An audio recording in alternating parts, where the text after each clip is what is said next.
அனைவருக்கும் அன்பான வணக்கங்கள். மதுரை மீனாட்சி அம்மன் கோயிலில் இருக்க கல் யானை கரும்பு சாப்பிட்ட கதையை பற்றி தான் இப்போ நம்ம பார்க்க போகிறோம். மதுரையை தலைநகராக கொண்டு அபிஷேக பாண்டியன் ஆட்சி செய்து கொண்டிருந்த காலகட்டம். ஒரு பொங்கல் திருநாளன்று அமைச்சர்கள் படை வீரர்கள் புடைசூழ மதுரை மீனாட்சி அம்மன் கோயிலுக்கு வந்தான் அபிஷேக பாண்டியன். கோயிலுக்கு மன்னன் வருவதை கண்ட பக்தர்கள் அனைவரும் வழிவிட்டு ஒதுங்கினர், ஒருவரை தவிர. அதை கண்டு மன்னனுக்கு கொஞ்சம் கோபம் வரத்தான் செய்தது. அதற்குள் பணியாளன் ஒருவன், மன்னா, அவர் ஒரு சித்தர், சித்து வேலைகள் பலவற்றையும் நிகழ்த்தி இருக்கிறாராம் என்றார். தன்னை அலட்சியப்படுத்தியவர் ஒரு சித்தர் என்று அறிந்ததும் மன்னன் அவர் அருகில் சென்று வணக்கம் தெரிவித்தான்.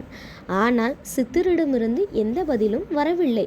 இருப்பினும் மன்னன் மீண்டும் அந்த சித்தரிடம் பேசினான். தாங்கள் அற்புதங்கள் நிகழ்த்துவதாக கேள்விப்பட்டேன். முதியவரை இளைஞனாகவும் இளைஞரை முதியவராகவும் பெண்ணை ஆணாகவும் ஆணை பெண்ணாகவும் மாற்றுகிறீர்களாமே, அது உண்மையா என்று கேட்டான். ஆமாம், எல்லாம் உண்மையே.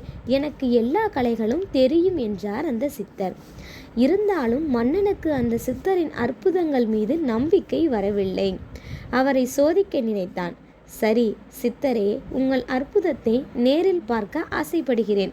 உங்களால் இப்போது ஒன்றை செய்து காண்பிக்க முடியுமா என்றான். அதை கேட்ட சித்தருக்கு கோபம் வந்தது. என்னையே நீ சோதிக்கிறாயா என்று கேட்டார். மன்னன், ஆமாம், இதில் என்ன தவறு இருக்கிறது சித்தரே? நான் உங்கள் அற்புதத்தை நேரில் பார்த்தால்தானே உண்மையை உணர முடியும் என்றார். இப்போது நான் என்ன செய்ய வேண்டும் என்றார் சித்தர். இந்த கல் யானை சிலை கரும்பை உண்ணும்படி செய்ய வேண்டும். அப்படி செய்தால் நீங்கள் கேட்டதையெல்லாம் தருகிறேன் என்றான் மன்னன். அருகில் இருந்த கல் யானை சிலையை காண்பித்து கையில் ஒரு கரும்பையும் வைத்து கொண்டான். சித்தர் சிறிது நேரம் அந்த யானையை கூர்ந்து பார்த்தார்.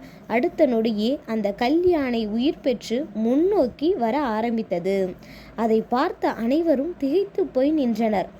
மன்னன் அருகில் வந்த அந்த யானை அவன் கையில் இருந்த கரும்பை வாங்கி தின்றது.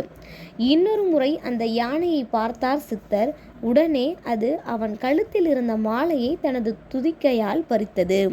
அரசன் திடுக்கிட்டு போனான். படை வீரர்கள் சிலர் கோபத்தில் சித்தர் மீது பாய வர அவர்களை நோக்கி கை காண்பித்தான் மன்னன். அடுத்த நொடியே அவர்கள் சிலையாயினர்.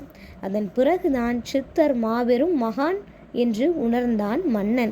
தன்னை மன்னிக்குமாறு சித்தரின் காலில் விழுந்து வணங்கி வேண்டினான். அவனை மன்னித்து, உனக்கு என்ன வேண்டும் கேள் என்றார் சித்தர். மன்னன் தனக்கு குழந்தை பாக்கியம் இல்லாத குறையை கூறி மழலை செல்வத்தை கேட்டான். சித்தர் அப்படியே ஆகட்டும் என்று அருள் பாவித்தார்.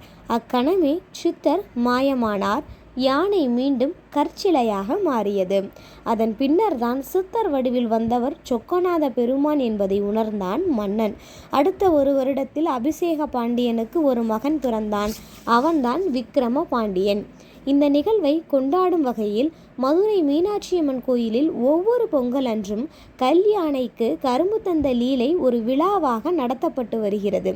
மேலும் அந்த அற்புதத்தின்படி கரும்பு தின்றதாக கூறப்படும் அந்த யானை மதுரை மீனாட்சி அம்மன் கோயில் சுவாமி சன்னதிக்கு இடதுபுறத்தில் இன்றும் இருப்பதை பார்க்கலாம்.